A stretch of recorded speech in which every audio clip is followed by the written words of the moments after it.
Chapter 23. Disinterested Charity. He was always mindful of his fellow poor and distributed to them from the same source on which he and those living with him depended, the income from the church's property and the offerings of the faithful. And if, as often happens, this property stirred envy of the clergy, he would tell the people that he would prefer to live on the offerings of God's people rather than be bothered with the care and administration of the property, and that he was ready to renounce it, so that all the servants and ministers of God might live as we read in the Old Testament, where those who served the altar shared in the sacrificial offerings. But the laity were never willing to follow this course. Chapter 24. Administration of the church's property. The administration of the house attached to the church and of all its possessions he used to delegate to the more capable among the clergy, letting each of them have the task in turn. He never kept the key or wore the ring. Instead, those in charge of the house kept a record of all income and expenditures and gave an account of it to him at the end of the year, so that he might know how much had been received and how much spent and how much remained to be spent. In many matters, he simply took the word of the person in charge and did not require detailed and documented accounts. He refused ever to buy a house or field or villa, but if someone made a spontaneous gift of such to the church or left it as a legacy, he did not refuse it, but ordered its acceptance. We know, indeed, that he did at times refuse inheritances. The reason, however, was not that they would be useless to the poor, but that he thought it only right and just for the children or parents or relatives of the dead to have them, even though the dead had been unwilling to leave them in that way. One of the honored citizens of Hippo, who was then residing in Carthage, wished to give some property to the church of Hippo. He drew up the deed in which he reserved only the income for himself, and of his own accord sent it to Augustine of holy memory. The latter gladly accepted the offering and congratulated the man on his concern for his eternal salvation.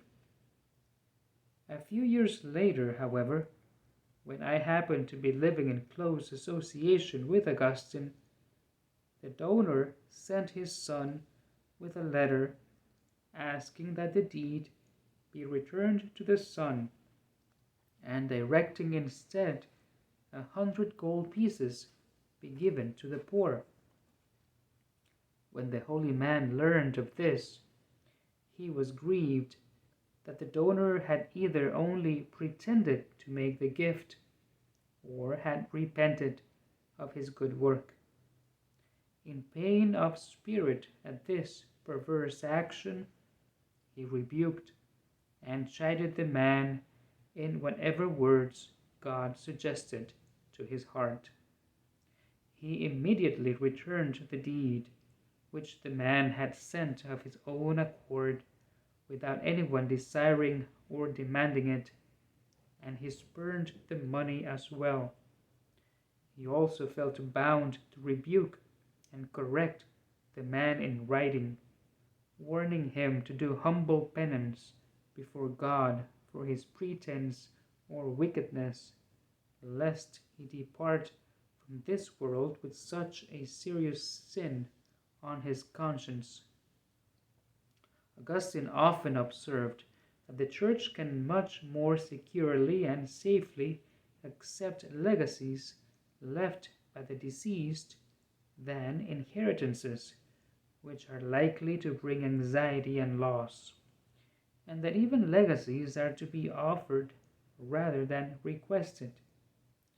Nor would he himself ever accept property to be held in trust, but he did not forbid clerics willing to do so. He did not allow his heart to become attached to or entangled in the possessions of the Church. But while his attention and concern were focused rather on the more important things of the Spirit, he did at times turn his thoughts from eternal things and bring them down to temporal affairs.